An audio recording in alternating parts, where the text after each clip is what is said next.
Live from Orlando, Florida, you're listening to the Orlando Magic HQ podcast, the voice of Magic fans. Join us every week for a unique fan perspective on all of the latest Magic news and updates. The show starts now. What's up, Magic fans? Welcome back to another episode of the Orlando Magic HQ podcast, brought to you by the good people over at Belly Up Sports Podcast Network. We're your hosts, Al, myself, Anthony. We're recording this episode on Thursday night, June 29th, but we are releasing it on Free Agency Day, Friday morning, June 30th. And with that being said, man, today we have a jam-packed episode. We thought it was going to be a simple, quick episode because we didn't want to record also a bonus episode tomorrow after free agency, depending on whether or not we do something or don't do anything, and kind of share our reactions to that. But in this episode, man, the minute we started kind of thinking about the different topics that we're going to talk about, we had a full jam-packed, agenda. So in today's episode, we are going to be talking about some of the decisions that we've already made today on some of our guys. We're going to touch base on Paolo Banchero and his decision to move forward with Team USA, and then kind of talk about our predictions tomorrow for free agency. But before we do that, it has been a week since we drafted Anthony Black and Jet Howard. And I'll be honest with you, our reaction and how we feel about these picks are definitely a lot different now than they were at the time. And that could have been just because we were very passionate about the guys that we wanted. Could also have been like the 50% off tequila bar that they had at the Amway Center. It could be a mixture of both. But I want to get your thoughts, Al, before we move forward into the rest of the topics today. How are you feeling with the picks, man? How are you feeling now with Anthony Black and Jet Howard as our picks? Again, I know in the very beginning, we're looking at guys like, Grady Dick, Cam Whitmore.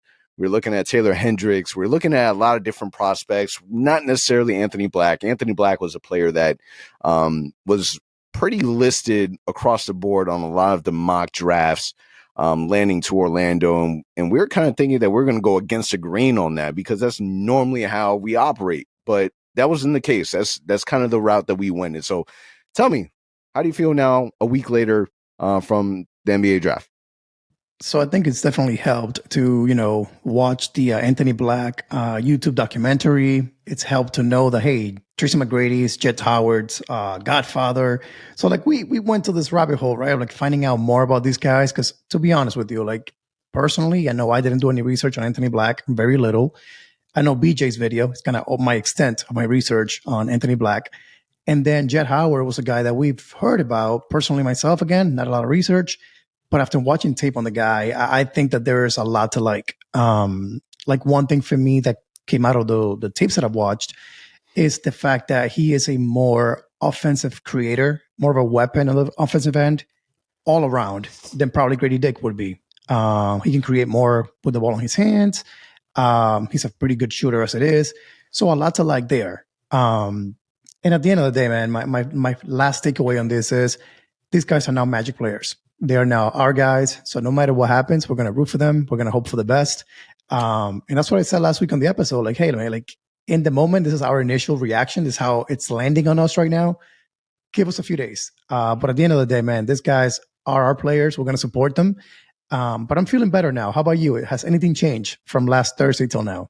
My perspective has changed. Obviously, I'm hyped, man. There are guys now. They're wearing the pinstripes, so there's a lot to be excited about.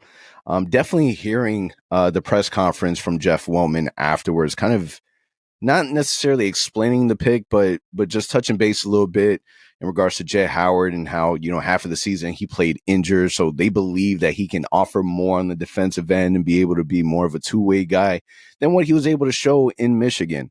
And the fact that, man, at the end of the day, we're still getting really, really big players, man. They're definitely elite on their positional size, which is awesome to see and allows us to be flexible in a lot of ways. So I get it, man. Jeff Weltman alluded a lot to, fit and fight, and believes that these are the two guys that are going to be able to do that, the best out of the draft. Again, with Anthony Black, I still believe as if, he wasn't our primary target. But that's the guy that we went with, man, and I'm excited for him. The YouTube video makes you easily fall in love with the guy. His documentary that's on his channel. So if you haven't watched that, he's already dropped about 4 episodes. And you really get a chance to fall in love with the personality. Magic always go after high character guys, and they definitely fall under that bucket. And I think one of the things I love about Anthony Black is the fact, man, this dude was a 5-star recruit on the football field as a wide receiver. You're talking about a guy that was heavily coveted, could have played football in Arkansas, could have went and try to journey off into the NFL. And you can sit here and say, man, easily the Orlando Magic, if we want to put this team on a gridiron, I like our chances on beating other teams.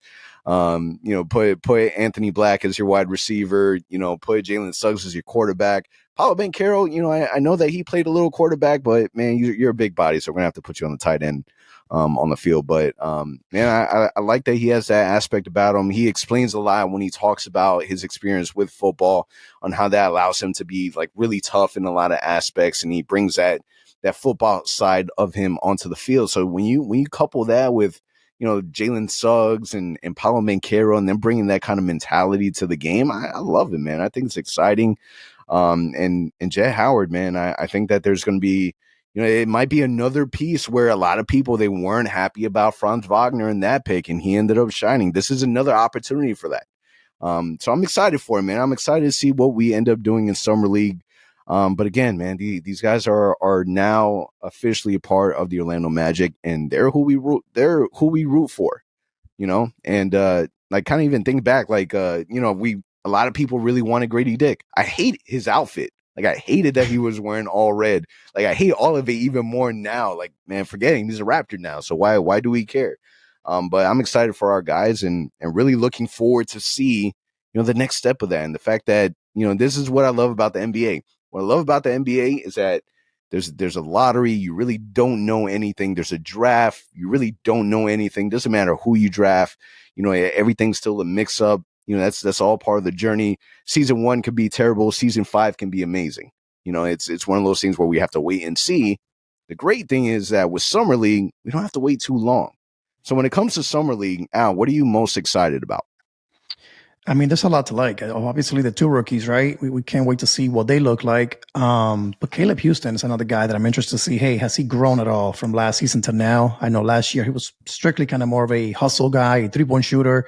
I want to see more of him in Summer League, maybe the ball in his hands a little more, creating a little more. But I think a guy that I'm also really, really intrigued by is this kid that we just signed to our Summer League team, Kay Soto from the Philippines.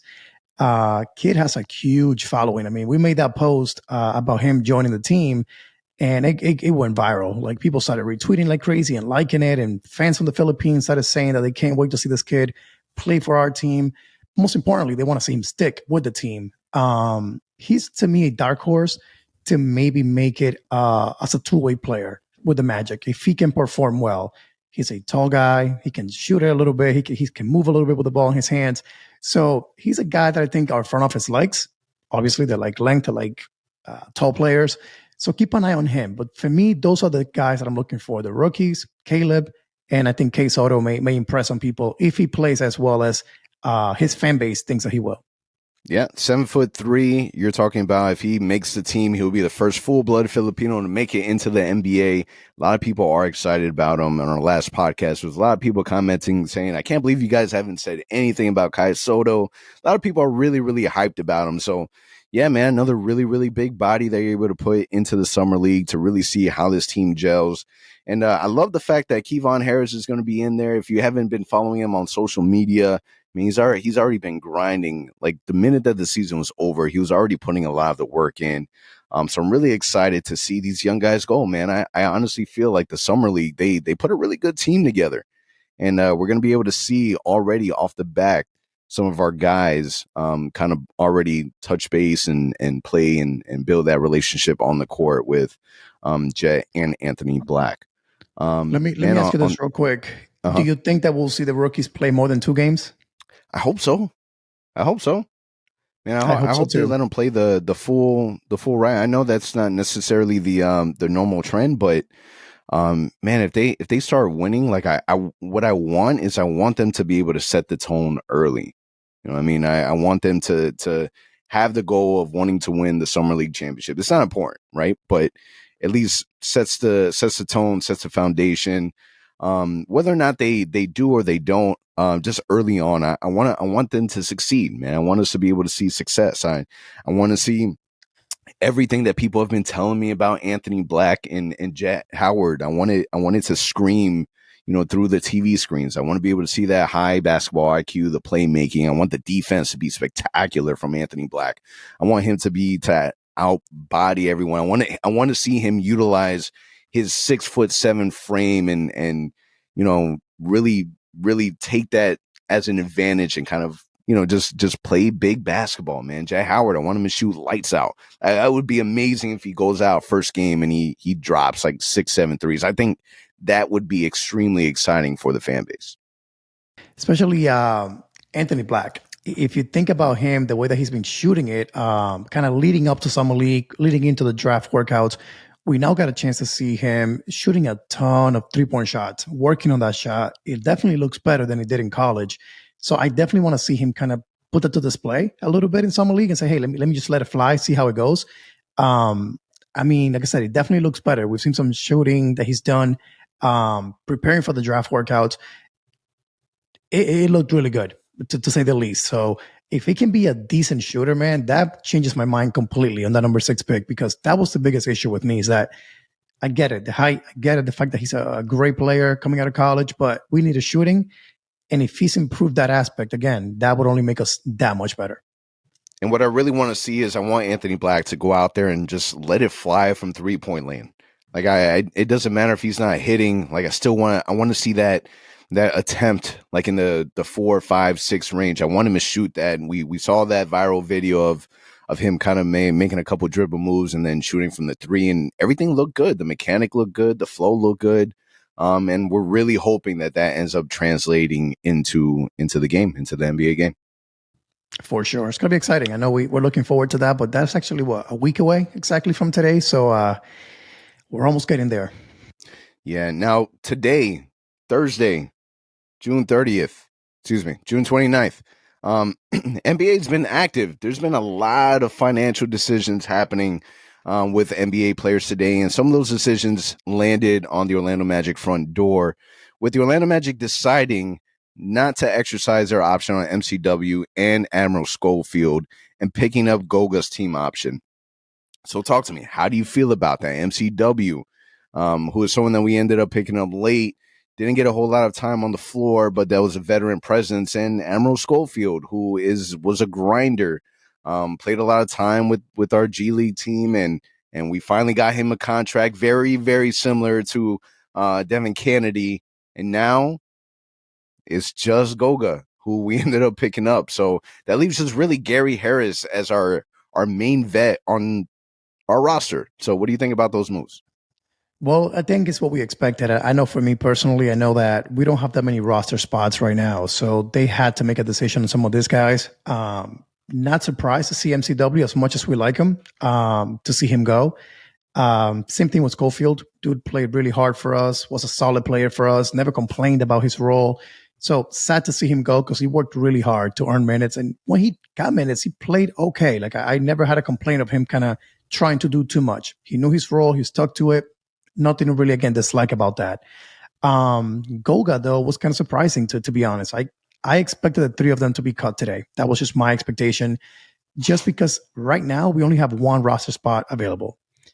If you bring back Mo Wagner, which I think many of us expect him to come back because Franz still on the team, that's his brother, that's a full roster for us. Now, don't forget, we got some decisions to make tomorrow, too. Tomorrow we have Gary Harris' decision, Bol, and Markel. I definitely expect Markel to be back, but Bol and Gary Harris, we'll see what happens with that right before free agency starts tomorrow. But as of right now, I can see why they brought Goga back. I mean, the kid played hard in his time with the Magic. He had a few double-doubles in kind of limited minutes. He played hard. I like what he brought to the table. I just need to again understand what's going to happen tomorrow and then in free agency, because right now only one roster spot available. I think we need to make some more changes in order for us to compete for a playoff spot next season. Yeah, listen, we're going to talk about the predictions in a little bit, but I'm not surprised at all. I thought that Goga towards the end brought a lot of value for what he was. You know, you're looking at a third string center, right after Wendell and Mo, and the little bit of time that we had. I like what we saw. He was able to stretch the floor a little bit.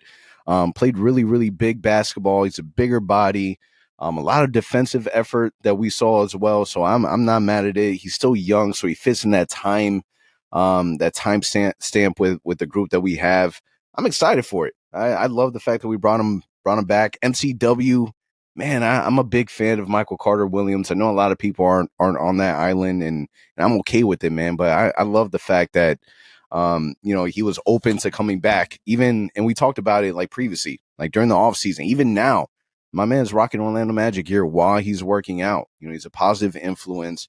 He's someone that went as high as winning Rookie of the Year, highs in the NBAs, a lot of lows in the NBAs, and in the middle, he was able to find a home in Orlando for a little while. And whatever it is that he does next, man, he's a positive energy, man. And unfortunately, it didn't work out with us, but hopefully he finds a home somewhere else.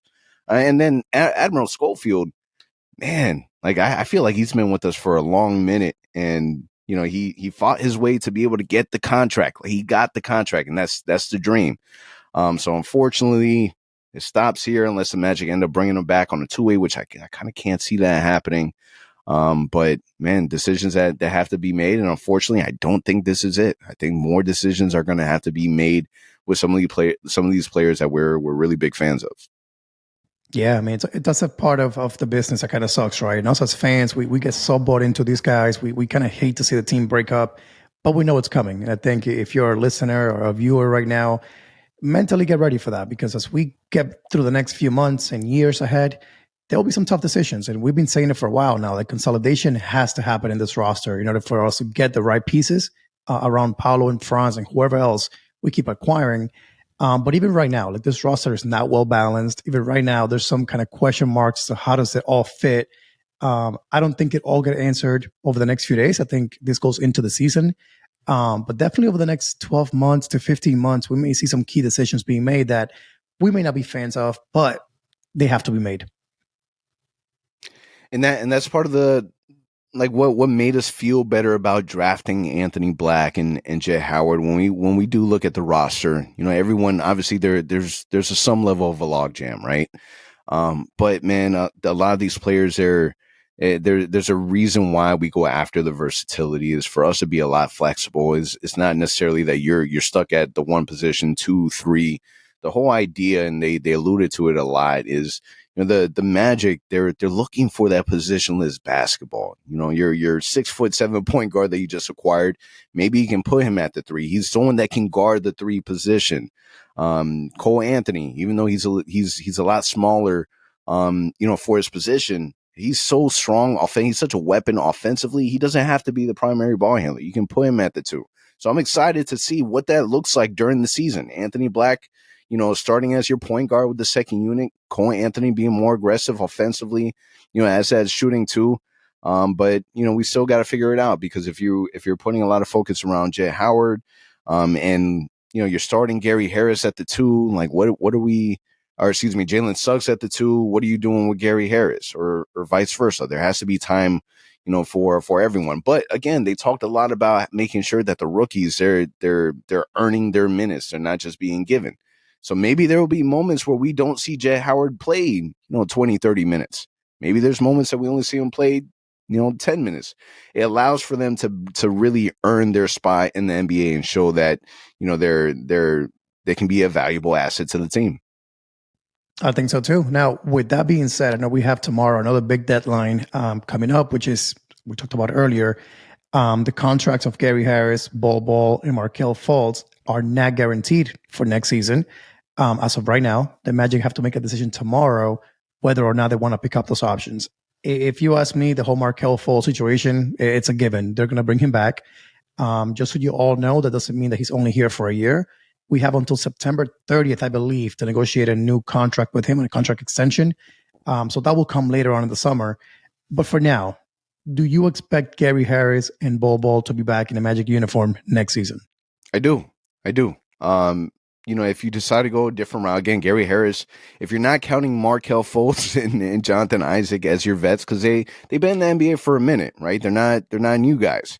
Outside of that, Gary Harris is your only vet. So if you decide to go a different way, and that, granted, that's a big indicator, because if we don't bring him back, then we definitely have to be players in free agency, and that opens up a lot of cash for us. But man, I don't see us really doing a whole lot. Like I wouldn't be mad and I wouldn't be surprised if we really didn't do anything in free agency. It's one, I'm not crazy about this free agency class, and I've mentioned that numerous times. And two, kind of see what you have, man. The fact that you're going to get Jonathan Isaac back, the fact that you're adding 2 additional new guys, you're able to like let it play out, see what you have, see what works, experiment a little bit. Like don't go crazy, but experiment a little bit, and then kind of revisit it, later on in the season. So I don't expect for them to do anything crazy. I expect to see Gary Harris back, and Bobo, is still an experiment that we're still trying to figure out. And if a player like Bobo isn't brought back, it's a popular name, fan favorite. All of the NBA world knows what he is. He had a massive season where he was able to showcase a lot of his skill set. We're probably the only ones that are looking at him as like, dude, your defense is terrible. I wish it would be better. But everyone else is seeing all the highlights and all his viral moments, and there's a popularity about him that people like. So even if it's not with the Magic, my man's going to get a contract quickly.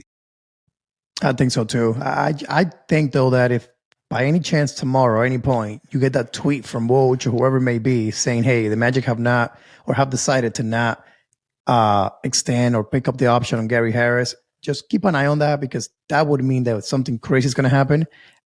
Just so all you guys know, after we cut today, MCW and Schofield, the Magic now have $27 million in cap space heading into free agency. If they decide to cut or not bring back Gary Harris, that's an additional $13 million. That would put us at $40 million in cap space heading into next season, with only really 2 roster spots available. So what does that mean? Like, what do they have in mind is the question, if that's what they do. Now, I'm not saying that's what's going to happen, but if it does, keep an eye, because they may have already some sort of agreement in place with a vet that already kind of told them, yes, I'm okay going to Orlando, pay me this many years, we're good. Verbally, they've agreed to it, because there's no way in my mind they're going to simply let Gary Harris go for no reason. So if that happens tomorrow, that's when we have to all kind of just be on Twitter the whole day refreshing, because something else will come. Yeah, on social media, someone had retweeted a segment, I believe it was on ESPN, and they were talking to Brooke Lopez, where they were asking him, what are some of the gifts that you hope that you get to kind of be that additional edge, that nudge to re-sign, right? And he responded back saying, I don't want pets, I don't want none of that. What would be great is a VIP tour around Disney World. That's what he said. So who knows, man? I've seen wild things happen in the NBA. Who knows what those things are, who they've spoken to. They can definitely go a lot of different directions. One thing that I will say is, with the announcement of James Harden opting into his contract and having that conversation with the Sixers front office to find a new home and work on a trade, the connection between the Orlando Magic and Fred VanVleet, in my opinion, kind of dwindles down so much more, because I see an ideal situation for Fred VanVleet to sign right back with his former head coach Nick Nurse in Philadelphia. Like, to me, that makes sense, and they're going to need somebody to kind of fill that void on the offensive end to provide Joel Embiid some support. But not only that, I think we're getting links also of Fred VanVleet going to Houston. Supposedly, they're going to simply throw the max for 2 years at him. They want to throw the max at everybody. They do. They've been linked to everyone out there: Kyle Kuzma, Brooke Lopez, Fred VanVleet, James Harden in the past. So let's see what happens with that. But the good thing is we're hearing some other teams kind of interested in Fred Fleet. Hopefully that won't be to Orlando. Just again, we have too many young guards that I prefer to give those minutes to over him. So it's gonna be an interesting day tomorrow or tonight if you listen to this on Friday. It's just gonna be wild. Again, if Gary Harris is not brought back, I think that's gonna just throw everything off and keep an eye on that. But if he is brought back, I don't expect any major moves. I maybe expect a backup center to be added to the roster, but that's about it. Yeah, I mean, let's elaborate more on the free agency. So the first thing I want to say about free agency is I love the fact that it's on a Friday. Love the fact that it's at 6 p.m. I still remember free agency, starting at midnight and crazy things are happening at 12, 12:30, 1 o'clock in the morning. It's like, dude, guys, I got to work in the morning. Like you remember the crazy story with Mark Cuban and what's his name? DeAndre Jordan. Yeah, him being locked in the house and Doc Rivers and Blake Griffin wasn't letting him outside, like something crazy, right? So really, really glad that is now at a reasonable time. Again, free agency will start at 6 p.m., but people are still having conversations and agreements beforehand. It's like the minute 6 p.m. starts is kind of where all the official action ends up happening. Yeah, so I mean, 6 p.m. hits, and pretty much that's when all the confirmations happen. It's not even like, oh, they're talking. They're going to meet with this player today. No. That's Woj and Shams going at it like crazy, dumping 10, 15 tweets, letting you know who signed with who already. So to your point, all this conversation are probably happening tonight. They already happened last week. They happened right after the draft. So tomorrow it kind of becomes official. So again, it's a big day for that reason. But now that you bring that, man, I remember the days of real GM going to the forums and keeping an eye on things. Who came to Orlando? What plane came to Orlando? And it was around that time, between like 7 p.m. to midnight, like what's happening. So I kind of enjoy those days. But to your point, if you have to go to work the next day, it made it really complicated. Now we can actually end the workday, grab a beer, and enjoy ourselves tomorrow morning, just refreshing Twitter nonstop because that's what's going to be our evening tomorrow. Yeah, definitely. Now, we keep seeing a name connected to the Orlando Magic, Max Strus. I know that there's people that have mixed feelings with him. Is he better than Gary Harris? Yes or no? Do we want a player from the Miami Heat who we know are more known to be scheme players? But talk to me. Is that somebody that you're interested in? Would you be okay if the Magic decided to go that route? 27 years old. Expected contract around 4 years, 40 mil. I think I saw 3 years, 25 million for other teams. What are your thoughts on Max?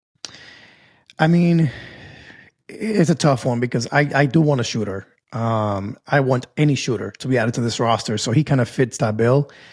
Only problem is when you talk about we only have again one roster spot available. If you bring back Gary Harris and now you're bringing also Max Strus, too many guards. Who plays? If you replace Gary Harris with Max Strus, my only defense is Gary Harris has proven that he cannot stay healthy in his time with Orlando. I like him a lot. He's a great vet. He can shoot it well. But two main issues that I have with Gary Harris is he doesn't shoot it enough for us. And number two is he cannot stay healthy. So he's a vet. He's a shooter, but he's not shooting it enough. And he's not on the court to make an impact enough. So if the Magic decide we're going to let Gary Harris walk, we're going to bring in Max Strus, there's got to be something behind that decision. Either Gary Harris said, I want to go to a contender. Please let me walk, which the Magic have proven that they will do right by the player every single time. So if that happens, there's more to the story that we may be aware of. And if that is the case, I wouldn't mind him because, again, he is a shooter. He's a specialist. That's what he does. He goes to the court to shoot threes. And we need guys like that in this roster to help Paolo and Franz right now because, unfortunately, we saw it last year. Paolo getting 3 defenders on him. He can average 20 all he wants, but that's not going to make us a better team. We need Paolo to be able to create with the ball in his hands and also in the post. And that only happens if all the guys around him are getting attention as well. So he fits the bill in the right situation, if the right thing happens tomorrow with Gary Harris. That's the thing. Like, again, I can't be on board with thinking that, he's better than Gary Harris. I think Gary Harris still brings a whole lot of value. There's already, his connection with the team, the relationships that he's built. He's still a very, very solid player. I would be okay if we didn't do that. Like stick with what you know. a lot of fans, they were kind of hoping that, the Magic would target Nikola Vucevic. And, as we know, he's decided to go back to Chicago on a 3-year, $60 million deal, which is amazing. $20 million deal for Nikola Vucevic. We'll see you in 3 years. He's mentioned previously in the past that, he hasn't closed the door on a return to Orlando, but we're riding the Wendell Carter wave right now. Just recently, DeMarcus Cousins was talking about, if there's one player that he wished that he can come to a team and help and support, it's Wendell Carter Jr. A lot of people look at Wendell as a player that still has a whole lot of upside. Again, his contract is friendly and it's amazing. Like there's, in my opinion, why mess that up? If there's one center that I can look at and say, hey, I do want, and I think that it would, enhance our ceiling of this team, is a player like Brook Lopez. But even him, he's a very, very older player. He's 35 years old. And Wendell, he provides a lot of that value. He's a fan favorite. So I don't know, man, this free agency kind of scares me a bit. Because I really don't want the dynamic of the team to change fully just yet. I'm on board with, you already added some new blood to the team. Kind of see what you have. What does scare me is the fact that we have a really, really young team, and vets are important, and we don't have enough of them. So it's going to be interesting what we end up doing tomorrow, if we do anything. Yeah. Now, keep in mind, too, we have, like I said earlier, $27 million in cap space. Right now, we got to spend some money because the NBA, the new CBA, has a new rule in there that says that teams are supposed to spend 90% of their salary cap. So with that being said, even if we bring back Gary Harris, we bring back Bol, we still got to spend at least some money in free agency or via trade later on in the summer. So they got to make some moves. Again, it may not all happen over the weekend, but something will have to happen here over this summer or before the season starts. So we got to pay attention because something is going to go down. Yep. So again, free agency starting Friday, 6 p.m. Again, we're going to start getting more of the answers that we've been looking for. And if something does happen, we drop another episode. Simple as that. All right. Let's talk about Paolo Banchero. So exciting news, right? He ended up announcing that he's going to be playing for Team USA for the FIBA World Cup, which is awesome for us. Unfortunately, not so awesome for the Italian Basketball Federation, who they're not entirely excited about his decision. And in quote, they said it was a legitimate decision, but Paolo Banchero, could have made a call to communicate that to us. Instead, we learned about his decision from the newspaper. In the past few days, he was in Milan. He was traveling in Milan with the Jordan brand. It was the first time him visiting Italy. And while he was in Milan, and despite our agreements with his agency, he avoided to meet with the coach of the Italian Basketball Federation. He then mentions betrayal, especially in basketball, is a strong word. Situations like this happen, and personally, I'm used to it, but you fooled us. We were planning a great commercial strategy for him. Now we need to turn this disappointment into positive energy, and I'm sure our coach will be able to do that. So now, with that being said, when you hear the words betrayal, when you hear the words, I found out through the newspaper, we tried to get in contact with him. He was in our country, and when you hear all these things, who's really at fault? Do you think that Paolo Banchero dropped the ball and should have handled it better? Do you think that he should have played for Team Italy instead of Team USA? What do you think? So it's tough, right? Because we definitely want him to be in a U.S. uniform, right? I think that's choice number one. If we could pick what we want him to do, but I'm not gonna lie, it would have been cool to see him kind of represent Italy. That would have given him an entire new fan base out there in Italy that would support him as a Magic team as well. Italy becomes a team number one. They got an Italian player representing them. That could have helped us internationally as well. But ultimately, my opinion is I want him to play for Team USA. But that is not to say I'm not going to blame him. He's a 20-year-old kid. He's still learning the ways. But his agents should have done a way better job kind of just preparing him for what was going on. Take the meeting with the coach. Go to dinner with them. Do whatever it takes. But do it right. Because unfortunately, what they did was they dropped the ball. They didn't handle it correctly. Paolo may not even have a clue that this stuff was being discussed behind the scenes. So it could have been handled better, to be honest with you. Now it comes across as if Paolo kind of just simply said, screw Italy, I'm going to play for Team USA, while he was doing a tour in Italy. Like, that just doesn't look good at all. That's just my opinion. What about you? Yeah, a lot more time could have glad good thing. Like, they should have been worried once he was inside Italy and he didn't announce that he was playing for Team Italy. Like, that's really True. when you should have been worried. Someone had mentioned this, and it makes total sense. Like, Italy had nothing to do directly with his ability to play basketball, right? His mom was really the driving force when it came around basketball. Paolo just recently again visited Italy for the very, very first time. And, Italy did approach Paolo when he was about 17, 18. They helped him get his citizenship with Italy. And, they want to put him on the team right away. And then COVID kind of happened. So it kind of put everything on hold.